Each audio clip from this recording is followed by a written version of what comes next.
When you picture Santa Claus, big belly, red suit, jolly smile, you probably think tradition. But what if I told you that Santa was actually invented by Coca-Cola? Coca-Cola isn't just selling soda.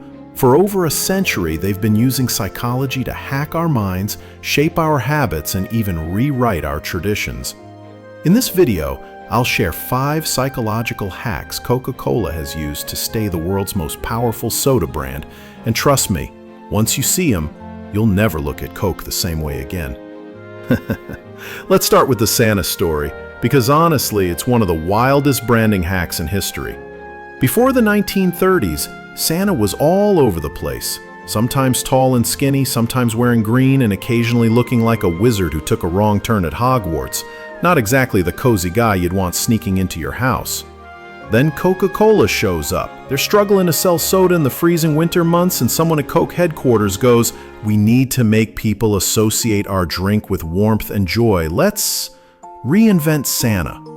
So in 1931, they hired an artist named Haddon Sundblom to paint Santa as cheerful, grandpa-like, and, oh look at that, conveniently wearing Coke's signature red. The campaign worked too well. That version of Santa went viral before viral was even a thing. He popped up in magazines, stores, malls, movies, and over time, Coke Santa became the Santa. Today, when kids write letters to the North Pole, they're basically writing to a Coca-Cola mascot. And the psychology here? Associative conditioning. Coke didn't just slap their logo on Christmas, they reprogrammed Christmas. They made us connect soda with family, nostalgia, and holiday magic. So every December, while you're cozying up by the fire, singing carols, and sipping hot chocolate, somewhere in the back of your brain, Coca-Cola is still cashing in. So yeah, Coke basically hacked Christmas. But their next trick was even sneakier. They started selling your name. All right, if reinventing Santa wasn't bold enough, Coca-Cola's next big move was putting you on the bottle. Literally. Back in 2011, Coke launched a campaign in Australia called Share a Coke. Instead of their classic logo, bottles came printed with popular first names. You'd walk into a store and suddenly spot Emma, Michael, or, if you were lucky, even your name staring back at you from the shelf. And this tiny design tweak? It was like catnip for humans. People started hunting through shelves for their names, their friends' names, their crushes' names.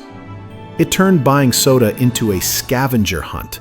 Some people even bought bottles they didn't want to drink, just because the name on it felt special. Then social media did the rest. Everyone started posting photos of their personalized Coke bottles, tagging friends, gifting them, even using them as icebreakers. And Coke sales? They spiked for the first time in over a decade. Here's the psychology. This was a masterclass in personalization and identity validation. Seeing your own name on a Coke bottle feels like the brand is talking directly to you. And once you feel seen, you're way more likely to buy. Add in a little social bonding, because people weren't just buying for themselves, they were sharing with others. And Coke turned a simple soda into an emotional connection. So yeah, Coke didn't just sell you a drink. They sold you your own identity, packaged neatly in a bottle. Now let's talk about one of Coke's shinier inventions, the Coca-Cola Freestyle Machine.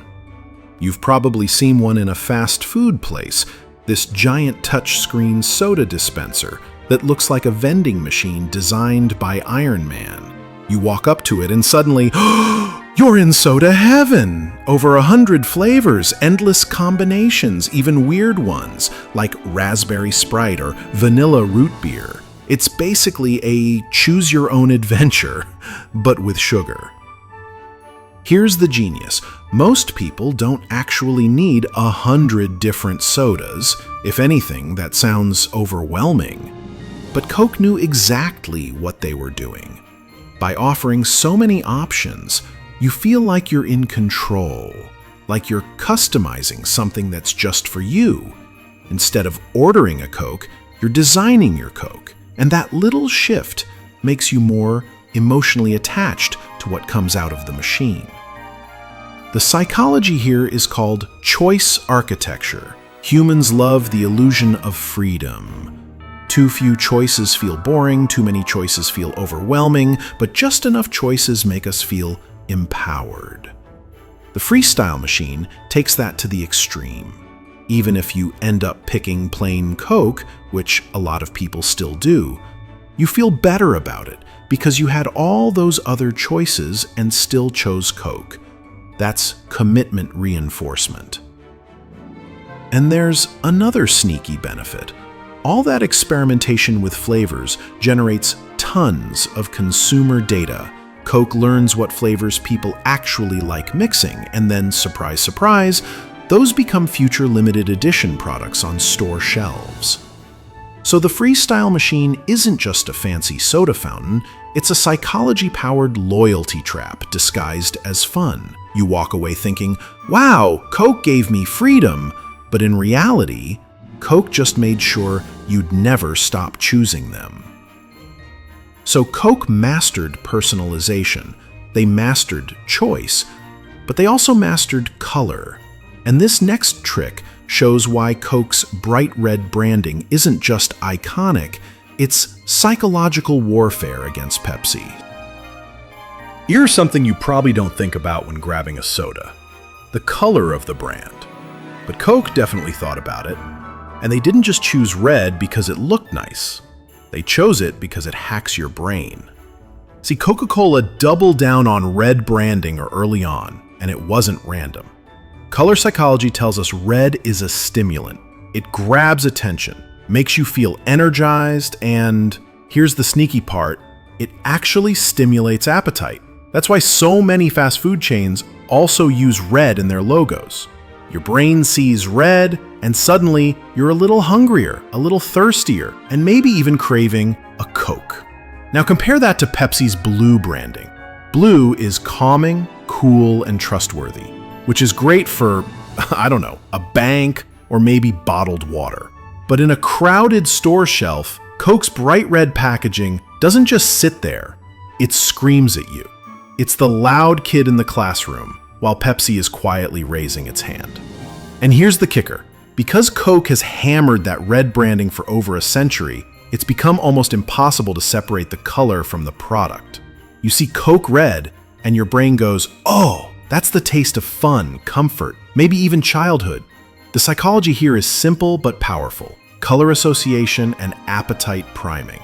Coke trained us to crave soda using nothing more than a color.